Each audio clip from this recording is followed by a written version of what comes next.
Bienvenue Stop Invest, la chaîne des tops d'investissement. Ici, on parle essentiellement d'entreprises de qualité. Avons-nous une opportunité d'investissement sur Boston Beer? C'est la question à laquelle on va essayer de répondre en se basant sur les états financiers de la compagnie. Je rappelle que ceci représente uniquement mon point de vue et non un conseil d'investissement. Et comme d'habitude, je me réserve le droit de me tromper. Donc, on va rapidement. Ceci fait suite ici à notre note d'analyse sectorielle qu'on a fait dernièrement. D'accord, vous pouvez aller voir la vidéo ici, elle est disponible sur la chaîne. Stabilité aux croissance des revenus, ralentissement ici sur les dernières années. Marge brute stable ou croissante? On voit un ralentissement, une décroissance ici des marges brutes. Pourquoi? Est-ce que c'est parce que les matières premières augmentent et qu'on n'arrive pas à augmenter les prix? Est-ce que les volumes diminuent, etc. Bref, toujours aller vérifier quoi que les volumes n'ont pas d'effet. Ici, c'est surtout l'augmentation du prix des matières premières. Bref, on continue. Marge EBITDA, donc en observation. Marge EBITDA, est-ce que les marges EBITDA augmentent ou diminuent? On voit également que les marges EBITDA sont également au ralenti. En moyenne, on avait du 18%. Là, on se retrouve à peu près à avoir du 10% aujourd'hui. Est-ce qu'on va avoir tendance à remonter la pente? Point d'interrogation. Ensuite, on va regarder net income avec les free cash flow, histoire de voir si les deux parlent le même langage. Sur cette compagnie, ça reste une compagnie en croissance. Donc, on a massivement investi dans l'outil de production. Donc, comme vous pouvez le voir, même malgré cela, les free cash flow et net income ont eu tendance à parler le même langage. Ici, on voit que les free cash flow sont plus élevés sur la dernière année. Ensuite, on va regarder la dette nette sur EBITDA. Inférieur à 5. Ici, on a une dette nette à peu près négative. Donc, on a du cash net, si je ne me trompe pas, 250 millions. Donc, l'entreprise a la capacité de souffrir. Nombre d'actions augmente ou diminue? Diminue sur une longue période de temps. On va dire ici que depuis 2018, on est plutôt sur une stabilité. OK? Maintenant, combien de fois les bénéfices vous allez payer pour ce genre de business? Est-ce que c'est un business prévisible? 60% du temps, oui. N'oubliez pas que la pandémie également est passée par là, donc le business a pu être impacté négativement ici par la pandémie. Si on élimine ça, je pense qu'on était plutôt sur une bonne pente au niveau ici de l'estimation des analyses. OK?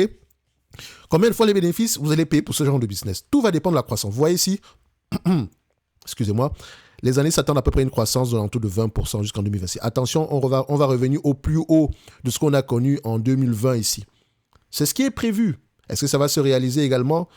Il y a la probabilité que qu'on arrive à avoir ces bénéfices nets là par action, et cette probabilité-là est assez élevée si on se base sur l'estimation passée des analystes. Maintenant, ça va dépendre également du business, etc. Bref, comme vous pouvez le voir également, les free cash flow vont avoir tendance à revenir à peu près à une certaine moyenne. Maintenant, combien de fois les bénéfices sont à payer pour ce genre de business? Je vais dire ceci. Tout va dépendre de la croissance au-delà de 2026. Parce que nous avions une entreprise en croissance ici. Si on arrive à peu près à avoir $14,88 d'ici 2026 pour à peu près rester au même niveau sur les 5-10 prochaines années, c'est pas intéressant. Donc, il faut regarder ici la taille du marché, les problèmes rencontrés précédemment et essayer de se projeter dans le futur au cas où. Est-ce qu'elle va faire des acquisitions ou je ne sais pas? Bref, il y a un ensemble de questions à poser. $14,88, on me demande de payer en date d'aujourd'hui $291, un business qui pourrait me rapporter $14,88 d'ici 2026 sur un rendement sur coût de 5%. Moi, je dirais qu'au prix actuel, l'entreprise est correctement évaluée. Ce n'est pas une opportunité extraordinaire non plus, parce qu'on revient juste à une certaine moyenne. Idéalement, j'aimerais l'avoir aux alentours de $223, d'accord? $200 par là. Et encore, ce n'est que mon avis, hein. Tout va dépendre de la croissance future. En fait, il faut questionner la croissance ici pour essayer de se projeter dans le futur par rapport à cette compagnie. Elle ne verse pas encore de dividendes, mais rachète des actions. Comme vous pouvez le voir, le shareholder yield pourra peut-être être plus élevé. Ici, si on prend également le retour sur capital investi, on pourrait avoir quelque chose d'intéressant. Mais n'oubliez pas que ce genre d'entreprise investit également massivement dans tout ce qui concerne le marketing, etc. Donc, vous pouvez également voir que le ROIC a eu tendance à diminuer dans le temps. Pourquoi ? Allez questionner. Bon, je pense que vous connaissez déjà le calcul de ces ROIC là. Soyez curieux, allez-y voir quel élément pourrait impacter négativement le ROIC sur ce type d'entreprise. Je pense que je l'ai mentionné sur d'autres vidéos ici. Donc, pour moi, Boston Beer, est-ce qu'elle mérite d'avoir une place dans une watchlist? Je dirais oui. Est-ce que c'est une entreprise extraordinaire? Je dirais c'est une bonne entreprise, on va le dire comme ça. Ça, c'est limite là. Sans plus. OK? Parce que s'il faut faire le choix parmi toutes les entreprises qu'on a mentionnées dans ce secteur d'activité, en date d'aujourd'hui, Boston Beer ne viendra pas en première position. En tout cas pour moi. Mais je l'ajoute quand même à la watchlist parce que quantitativement, si on vient me chercher un prix intéressant, pourquoi pas? Et vous remarquez également que d'aucuns ont payé des multiples de valorisation très élevés ici parce que l'entreprise était en croissance. Croissance qui ne va jamais s'arrêter, blablabla. 100 fois les bénéfices. Non mais il faut être fou. Là, on redescend sur terre un tout petit peu. Normalisation. J'espère que ça va continuer à baisser. Je ne fais pas d'analyse technique, mais là, on se trouve sur un support, n'est-ce pas? Et ça pourrait aller bien plus bas que ça. C'est un support qui a servi de résistance assez solide dans le passé. Oui, j'ai encore des restes d'analyse technique ici. Et je rappelle que je n'utilise pas d'analyse technique pour prendre des positions. Enfin, pour décider d'acheter une entreprise ou pas. Peut-être au niveau du positionnement, surtout si on se situe au niveau d'une résistance.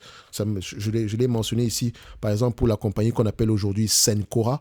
D'accord? Sur Cencora, ici, on avait un prix assez intéressant. Et sur le prix, je pense qu'on était situé ici à un niveau, sur une ancienne résistance. Ok, il me semble bien. Je pense que c'était à peu près vers cette zone-ci.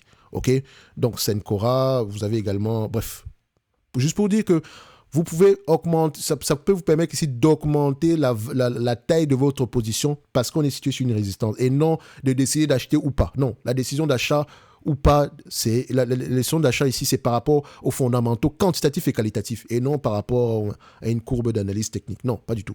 D'accord? Ça, c'est comme ça que je fonctionne. Je ne fais pas d'analyse technique. D'accord?